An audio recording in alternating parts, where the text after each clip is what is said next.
Hello folks, this is John Lincoln, and today we are going to have a controversial topic that could make a few HR and executive teams very uncomfortable and possibly even make them shift in their seats. So here you go. Most so-called high-performance cultures are not high performance, they're just high-stressed environments with elite branding. I used to be one of those senior executives who used to preach about high-performance cultures without considering the sustainability of such high-stress culture. I am now enlightened and don't believe in this corporate BS. These high-performance cultures are just anxiety cultures with KPIs. In my mind, these environments contribute to sleep deprivation, and they dress up as ambition. They are just burnout factories driving up their employees' stress levels. If the only way your employees hit their numbers is sleep debt, fear, and last-minute heroics, you should not call it excellence. What you have is a pressure engine that happens to produce and ship outputs. Let me ask you something early before you disagree with my views in this video. Have you ever worked somewhere that glorified exhaustion? Did you earn admiration when you told the powers that be that you pulled 3 all-nighters? Did you work in an environment where being constantly overwhelmed was interpreted as commitment? Drop a comment and tell me what high performance looked like in your experience. Was it energizing, or was it just survival mode, the corporate version? I want you to stay tuned, as I have 4 real-life examples of well-established companies going through the motion of high-performance cultures. These companies preached and practiced this mantra without giving any consideration to the sustainability of their overzealousness. Here's the uncomfortable truth. Though stress can indeed create output, it cannot create sustainable excellence. Short-term intensity and stress might spike a company's metrics, and their revenues might grow. However, this will be nothing to celebrate about by their investors. This superficial high performance cannot be repeated without emotional casualties. Never forget that if performance collapses the moment fear is removed, then that was pressure, and it had nothing to do with excellence. Here is our first example. Uber under Travis Kalanick, with its warlike mindset, aggressive targets and relentless expansion grew at breathtaking speed. Their internal corporate narrative was hustle and domination. Many described the Uber culture as driven by fear, internal rivalry, and pressure that resulted in chaos. Eventually, there were investigations into their toxic practices, with many executives asked to leave. It became a public scandal that resulted in leadership change across the company. The key takeaway from this was that though revenues scaled, stakeholder trust in Uber did not scale at the same rate. In our second example, we have WeWork. WeWork's CEO, Adam Neumann, positioned their company as a movement rather than a real estate business. Their employees worked extremely long hours, chasing a vision wrapped in valuation hype.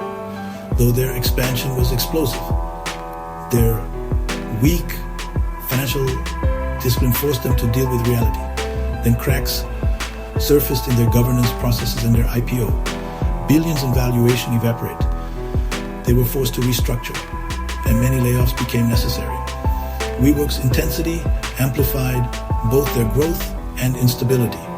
Their burnout culture magnified everything for all their stakeholders. As much as their upside felt extraordinarily euphoric for many of their employees, I am sure that the downside felt even more catastrophic for them. In our third example, we have Amazon. Amazon excels at operations, and its logistics network is one of the most sophisticated systems ever built. I am sure that most of you have heard about or experienced Amazon's legendary customer obsession.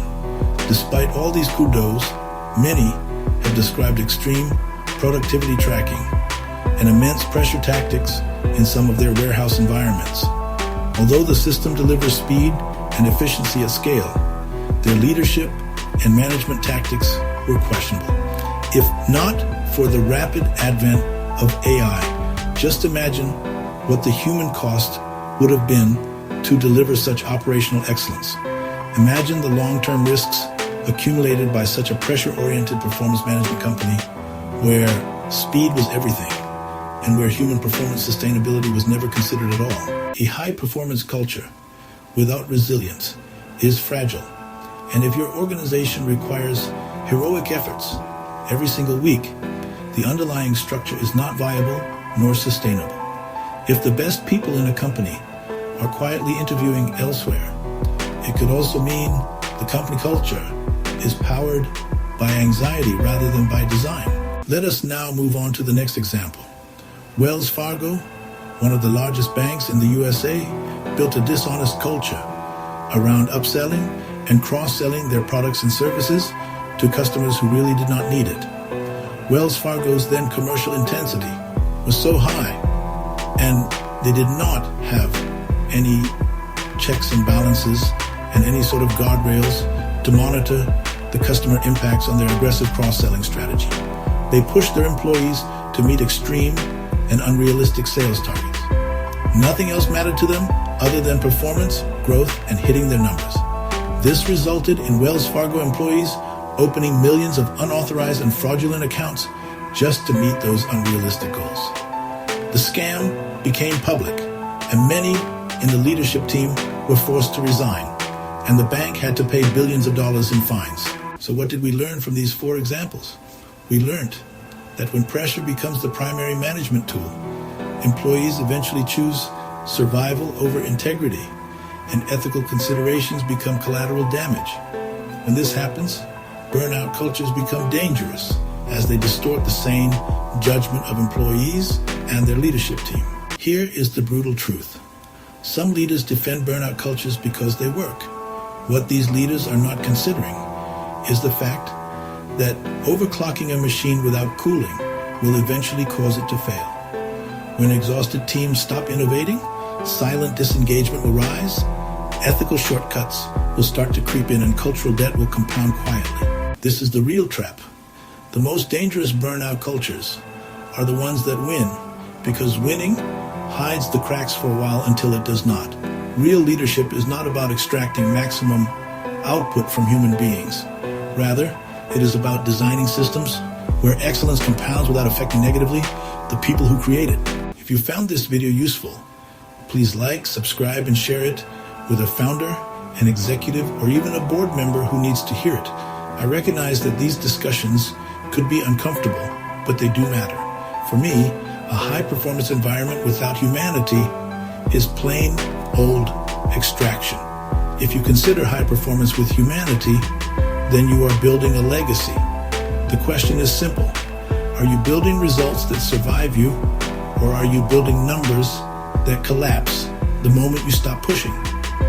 This is John Lincoln, signing off and reminding you that performance that consumes your people is not strength, but just survival on borrowed time.